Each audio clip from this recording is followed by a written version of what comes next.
Let's take a look at some of the major terms and concepts that you'll need to understand as we move forward in this module. A trusted employee of any organization or entity is called an insider.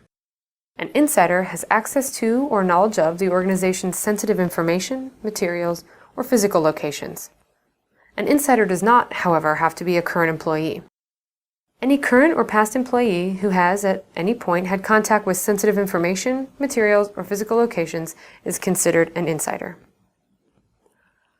Although commonly depicted in Hollywood as a mole in key government positions or large international businesses, an insider can include anyone with any kind of access to physical locations or information, such as a bank teller dealing with client accounts or simply a janitor at a nuclear facility. Insiders are not inherently dangerous, and in fact are even necessary for organizations to function. However, the prevalence of such personnel leaves the organization vulnerable to exploitation.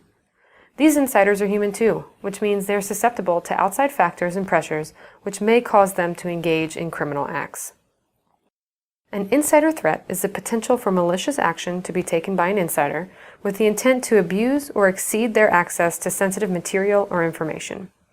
In short, an insider threat is the ability for an insider to use their access to harm the organization or entity. The objective of such behavior is to exploit the vulnerabilities of the organization's security, facilities, products, or services in an effort to cause harm or sabotage or to aid outsiders to do so. This threat can also be undertaken unintentionally, but we'll discuss that in a bit.